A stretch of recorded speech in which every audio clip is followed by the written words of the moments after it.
Hey guys, Bill, Competition Cars. So now we're going to go over this 1966 Mercedes-Benz 250 SE Coupe. This is a Euro car with air conditioning and a 4-speed.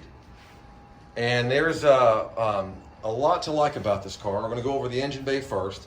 So if you look, everything is clean and detailed and looking very nice. There's no rot, there's no rust, no grime, no grease. And the gentleman that I bought this car from, I bought this car back in March for my personal use.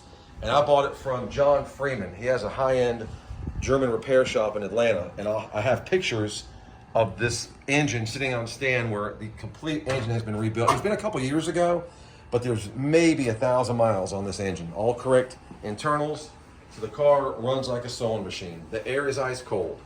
Now, this is not a concourse car. I would call it driver or driver plus condition. Again, look at the engine bay. It's detailed very nicely. You've got these little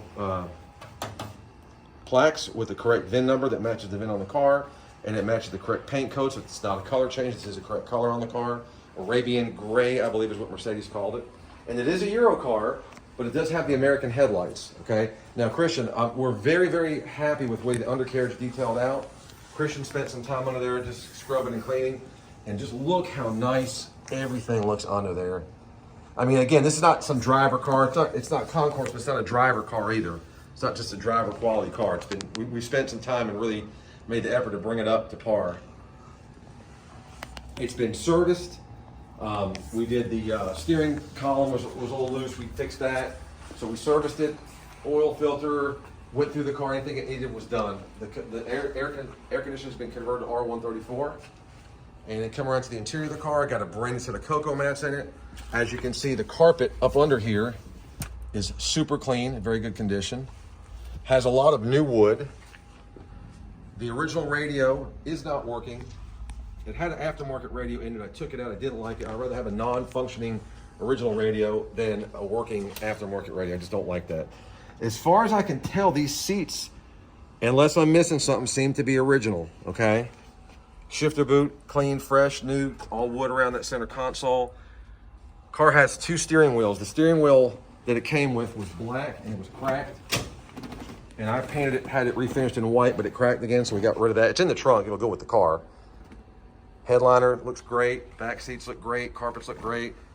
Again, there's a lot to love about this car, but some of the things that aren't perfect, like if you look at the pieces, there's pitting here. The chrome is less than stellar on some of these trim pieces.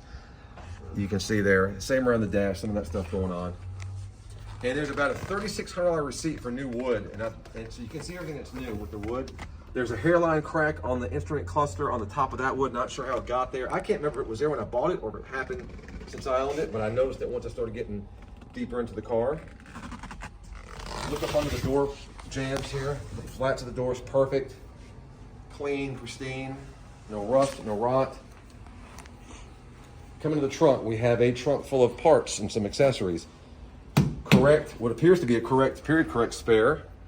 This is the extra steering wheel. So this steering wheel was black and it was cracked there, and there, and I had it refinished. That's just some dirt. And it's cracked again. So I'm gonna let that go with the car. Toolkit. This goes with the original radio, okay? Extra tack, seat belts, some extra odds and ends. There are the Euro headlights, an extra steering wheel horn button, or not the horn button, but a steering wheel pad for the middle. What is that, Christian? Do we know what that is? It was in the car, a few little extra odds and ends to come with it. I'm not sure what that is. Is that a starter? I don't know what it is. Vacuum? I don't know. Okay, anyway, I'm just letting you know what it comes with.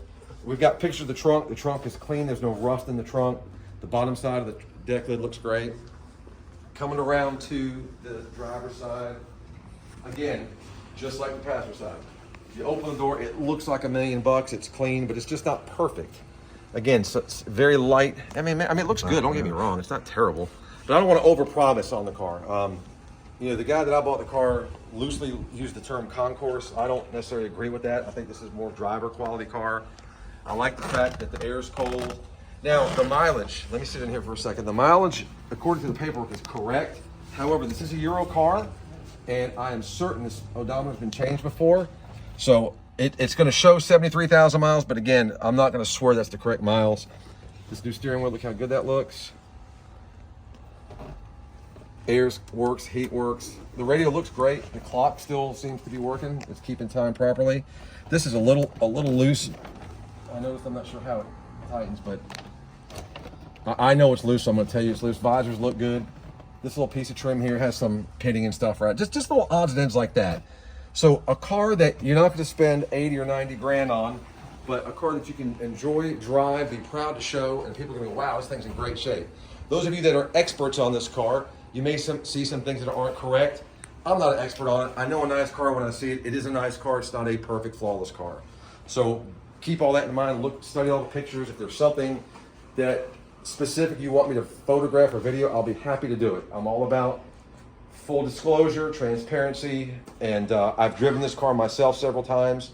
Again, I bought it for my personal use, but it's just not my type of car overall. I bought it without, spending any time behind the wheel, and I thought I would like it more than I do, and it's just not me.